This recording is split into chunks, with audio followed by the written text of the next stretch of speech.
इफ्तिकार जो थे अच्छी खासी वो बैटिंग कर रहे थे, उन्होंने लंबी हिटें बहुत लगाई हैं। बाबर बड़े सॉलिड नजर आए। बाबर की एक चीज़ और, अगर आपने प्रेस कॉन्फ्रेंस में सुना, उनसे पूछा गया एक सवाल कि भाई देखिए इंडिया पाकिस्तान का मैच है, कोई हारना नहीं चाहता और कप्तान के लिए सबसे ज़्यादा प्रेशर होता है क्योंकि जो हारता है उसकी कप्तानी चली जाती है। तो उसका भी बड़ा अच्छा जवाब दिया। उन्होंने कहा देखिए कप्तानी का मैं ज़्यादा सोचता नहीं, ऊपर वाले ने जितनी लिखी है उतनी ही मिलेगी, तो ना आप मेरे को ज़्यादा दे सकते हो ना मेरे से ज़्यादा छीन सकते हो, तो वो मैं नहीं सोचूंगा, जाके मैच खेलूंगा कैप्टनसी के बारे में। उन्होंने अच्छी मतलब बैटिंग करी। उसके अलावा रिजवान भी थे। रिजवान काफ़ी नेट बॉलर्स के साथ बात करते हुए भी नजर आए। उनको जो श्वेता बता रही है ना कि उनको उनसे डर लगता है, तो शायद वही टिप्स दे रहे थे नेट बॉलर्स को कि अगर मेरा जैसा बैट्समैन हो तो आपको क्या करना चाहिए, कैसे उसको फंसाना चाहिए, क्या आउट करना चाहिए। आई थिंक मुझे लगता है कि इंडिया और पाकिस्तान दोनों का ना ये जो वर्ल्ड कप का सफर है ये इस पे डिपेंडेंट है। आपने तो चूंकि चेन्नई में मैच कवर किया था, आई थिंक वो चेन्नई की जो बड़ी जीत आ गई ना इंडिया की, इसलिए थोड़ा सा मुझे लगता है इंडिया पे प्रेशर कम होगा वर्ल्ड कप के लिहाज से। But this is India versus Pakistan, वो मैच एक्सटर्नल प्रेशर और लेके आता है। बिल्कुल। और मैं तो अगर आप पाकिस्तान के लिहाज से मैं बात करूं ना, तो पाकिस्तान कल जो ऑस्ट्रेलिया हारी है उससे पहला जो इंडिया से हारी है, कहीं ना कहीं पाकिस्तान को एक बहुत बड़ा फेवर भी हो गया। क्योंकि अब तक हम क्या कर रहे थे, हो सकता है कि जी पाकिस्तान आपकी 5वीं टीम हो, अब पाकिस्तान को दिख रहा होगा कि अब हम चौथी टीम भी हो सकते हैं, तीसरी टीम भी हो सकते हैं। बट पाकिस्तान को अभी भी दिक्कत की बात यह है कि उन्होंने जो 2 मैचेस जीते हैं, हालांकि मोमेंटम मिला है उन्हें, बट वो 2 मैचेस उन्होंने मिनोज को हराए, मिनोज एज इन क्वालिफायर्स को हराए। श्रीलंका फिर भी मुकाबले वो क्वालिफाई कर आई है टीम। मैं ये नहीं बोल रहा हूँ श्रीलंका कोई हल्की टीम है, उन्होंने हराया उनको। जो जीता भी पाकिस्तान, वो ऐसा तो नहीं था कि बिना स्केयर के जीता है। श्रीलंका तो एक बहुत बड़े टोटल की, हाँ बहुत बड़े टोटल की तरफ उससे भी ज्यादा बना सकते थे। वो लास्ट में अगर अचानक पाकिस्तान की नींद नहीं खुली होती तो पता नहीं कितना रन होता, और उसके बाद पाकिस्तान क्या करता। मैं तो ये श्वेता हमेशा मानता हूँ कि आप 350 चेज कर सकते हो बल्ले बल्ले, बट आपने इसका मतलब 350 बनवाते भी हो। हाँ नहीं, और दूसरी बात 350 पाकिस्तान ने चेज किया अगेंस्ट श्रीलंका।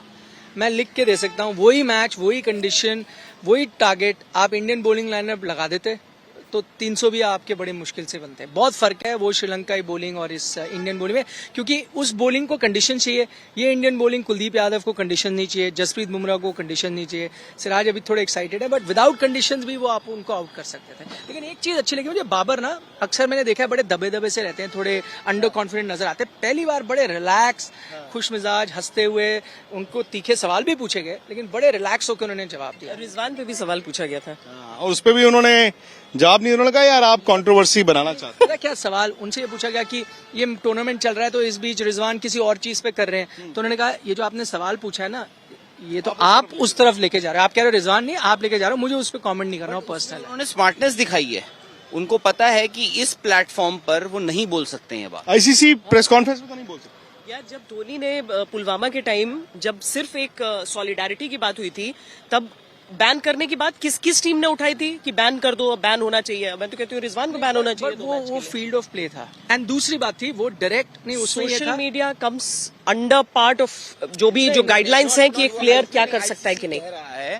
आईसीसी ने क्लैरिफिकेशन दे दी है कि आप अपने पर्सनल प्लेटफॉर्म्स पे ये कर सकते हैं। एटलीस्ट ये ग्रे एरिया है जहां मेंशन नहीं है।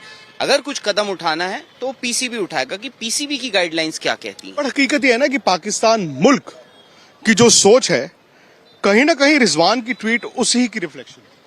बट एक चीज मैं बोलूं, डिफरेंस बिटवीन इंडिया और वो ये था उस time, because the conflict was direct India Pakistan का कॉन्फ्लिक्ट, तो कहीं ना कहीं उनको लगा होगा कि भाई जो सर्जिकल स्ट्राइक्स हुई हैं आपने सीधा उस पर रेफरेंस करी है ये सब पहन के, जबकि in this is spoken about a third party. नहीं, पर निखिल उस टाइम सॉलिडारिटी विद सोल्जर्स के लिए किया गया था। सर्जिकल स्ट्राइक तो आई थी, पर solidarity with the slain soldier, the martyred soldiers था।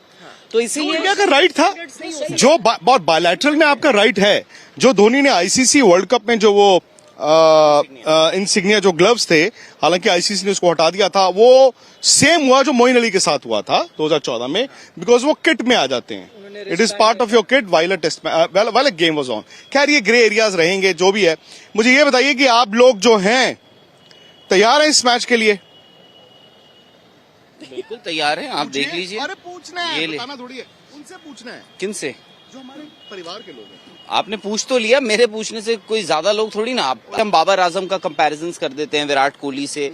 रिजवान रिजवान ठीक है, उनका करियर आई थिंक पिछले कुछ मैचेस में उन्होंने ये बताया है कि पाकिस्तान टीम जो है is not just dependent on Babar Azam, या फिर हम जैसे बात करते थे कि फखर जमान जो उनके एक बड़े मैच विनर है, अब्दुल्ला शफीक के। बट अभी भी आपको ये देखना होगा कि पाकिस्तान ने जो 2 मैचेस जीते हैं वो श्रीलंका और नेदरलैंड्स के खिलाफ जीते हैं। रहा सवाल इंडिया का, आई थिंक इंडिया की गेंदबाजी ना इज फार फार सुपीरियर बाकी टीमों से अगर देखा जाए, और ओवरऑल किसी की पेस अटैक किसी का अच्छा है। आई थिंक इंडिया का जो है वो ओवरऑल गेंदबाजी जो है कंप्लीट है। पाकिस्तान के बल्लेबाज ना, उनका असली टेस्ट होगा इस मैदान में जब 1,32,30,000 लोग सब चढ़े हुए होंगे। 1,32,30,000 लोग आ रहे हैं स्टेडियम में।